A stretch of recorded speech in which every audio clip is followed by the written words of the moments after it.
All right, welcome back everyone for another deep dive. And today we're going to be talking about cybersecurity. Ooh, exciting. It is, right? I mean, it's one of those things that's kind of like, It's very important, but a little bit scary. it is scary and it's kind of hard to wrap your head around sometimes. Hmm. But today we're going to be talking about something very specific. We're going to be talking about remote browser isolation, which is often just called RBI. And it's becoming a really increasingly important technology in cybersecurity. Yeah, definitely. And I think it's something that people don't really understand. Right, it's a little bit behind the scenes, right? Yeah, they hear isolation and they're like, oh my gosh, what is that going to do to my browsing? Yeah, exactly. So we're going to try and explain that today, like what it is, why it's becoming so important, and how it actually works. Sounds like a plan. So really, this is for anyone who uses the internet, which is pretty much everybody these days, especially if you're using it for work. Right. Yeah, if you're doing any kind of work online or banking or really anything important. Yeah, so let's just start with the basics. What exactly is this isolation thing anyway? Yeah, so like you said, it's called remote browser isolation or RBI. And basically what it does is it separates your browsing activity from your actual computer. Okay, so it's It's like having a little bubble. like a force field. Yeah, a force field around your browsing activity. So instead of you directly connecting to a website, everything you do online actually happens on a remote server somewhere else. Okay, so like in the cloud. Yeah, exactly, in the cloud. And then that server sends you back a safe version of what you're seeing.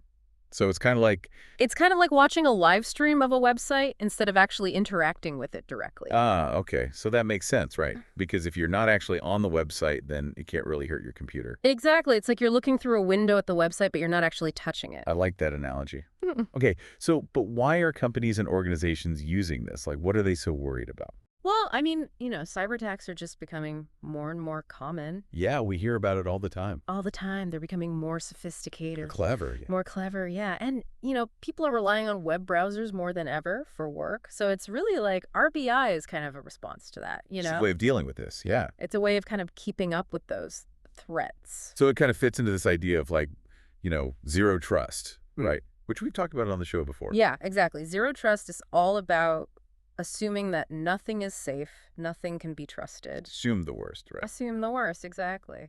Especially on the internet. Yeah. The internet's a scary place. And unlike like firewalls and things like that, which can be a little bit more restrictive. Yeah, firewalls are kind of like a bouncer at a club. Yeah, like you shall not pass. Yeah, they just block everything they don't like.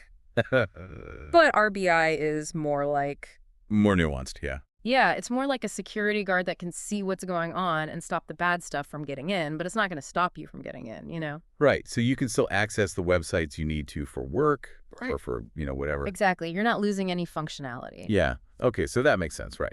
But I think what I still don't quite understand is like, how does it actually work? Like, Yeah. how do you isolate a browser? It seems kind of magical. Yeah, it's a little bit like a magic trick. Yeah. It's behind the scenes. Yeah, but it's actually, there's a lot of really interesting technology behind it. Yeah. Yeah. So there are actually three main ways that RBI is done. So one is called pixel streaming, and that's basically like watching a live video feed of the website. Okay. So it's like, It's like streaming a movie on Netflix. You see everything that's happening on the website, but the Yeah. website itself isn't actually running on your computer. right. So it's like you're watching a recording of it, basically. Yeah, exactly.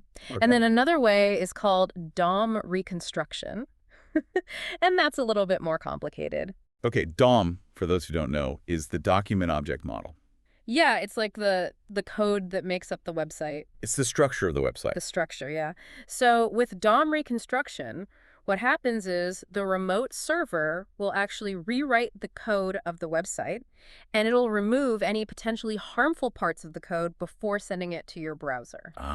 Okay. So it's kind of like, It's kind of like getting a cleaned up version of the website, like a sanitized version. yeah, it's like they've edited out all the bad parts. Exactly, yeah. Yep. And then the third way, which is the most sophisticated, is called network vector rendering. Okay. That sounds That one's a mouthful. fancy. It is fancy. So what happens there is instead of sending the actual code of the website to your browser, the remote server just sends drawing instructions. What does that mean? So it's like, imagine you're building a house, right? Instead of sending you all the wood and the nails and the hammers and all that stuff, they just send you a blueprint. And then your browser uses that blueprint to construct the website. So you still see the website. It still looks the same. Exactly. Yeah. But none of the actual dangerous stuff ever comes anywhere near your computer. Exactly. Yeah. So it's the safest way to do it. Wow. Okay, so that's pretty amazing. Uh, So what are the real world benefits of all this? Like, how does this actually help people? well, I mean, the biggest benefit is obviously security, right? Okay, yeah. It stops malware, it stops ransomware, it stops phishing attacks, all those things we were talking about before. And it does that without having to block entire websites. Exactly, yeah. So you don't have to like limit what people can access. Right, which is a big deal for productivity, Yeah, right? a huge deal. Yeah. You don't want to be blocking people from doing their work. Yeah. And what's really cool is it can even protect against, like, zero-day vulnerabilities. Yeah, that's one of the biggest benefits, actually. So a zero-day vulnerability is basically a flaw in software that hackers can exploit before a patch is even available. So it's like you don't even know it's there. It's like a secret backdoor. Yeah, it's a secret backdoor. And because RBI is isolating your browser, those exploits can't reach your computer. So it's like you've got this, like, invisible shield protecting you. Yeah, exactly. Even if you're browsing a website that has a zero-day vulnerability, you're still safe. That's incredible. Okay, Yeah. so let's get specific, right? Let's talk about the kinds of threats that RBI protects against. Sure. So, like, what are we actually talking about here? Okay, so one big category is JavaScript-based attacks. Okay. So JavaScript is a programming language that's used on a lot of It's websites. pretty much every website, right? Pretty much, yeah. And hackers can use JavaScript to do all sorts of nasty things. Like what? Like they can do drive-by downloads where malware is installed on your computer just by visiting a website. Wow, so you don't even have to click anything. Nope, just visiting the website is enough. That's scary. Yeah. They can also do malvertising, where ads are used to spread malware. So you might be browsing a legitimate website, but you click on an ad, and suddenly you've got malware on your computer. Oh, man. And then there's clickjacking, which is where hackers trick you into clicking on something that you didn't intend to click on. Oh, that's sneaky. Yeah, so they might like disguise a button as something else, or they might make it so that you accidentally click on something when you're trying to click on something else. So you think you're clicking on, like, a video or something, and actually you're giving them permission to download something. Exactly, yeah. So all of those things RBI can stop. Okay, good. What else? Okay, another big category is browser exploits. Okay. So a browser exploit is basically a way to take advantage of a flaw in a web browser. So like a security hole. Yeah, a security hole. Hmm. And hackers can use these exploits to do all sorts of things. They can redirect you to fake websites, they can steal your cookies, they can even take control of your computer. Wow, so this is like serious stuff. Yeah, it's serious stuff. And RBI can protect against all of that. Okay. What about this thing I hear about? Multichannel phishing. What is that? Yeah, so phishing is basically just trying to trick people into giving up their personal information. Like their passwords and stuff? Exactly, yeah. And it can happen through email, through text messages, through social media, all sorts of different channels. It's everywhere. Yeah, and multi-channel phishing is just when attackers are using multiple channels to try and trick people. Ah, So they might send you an email, and then they might also send you a text message, and they might also contact you on social media, all with the same goal of trying to get your information. wow, that's a lot. Yeah. But RBI can help protect against that too. Okay, good. So I think we've covered a lot of ground here today. Yeah, we have. Basically, RBI is like this, like, invisible bodyguard for your browsing, right? Exactly. It lets you explore the web without constantly worrying about these digital dangers. Yeah, it gives you peace of mind. Yeah, peace of mind. And I think, in today's world, that's really important. It really is, yeah.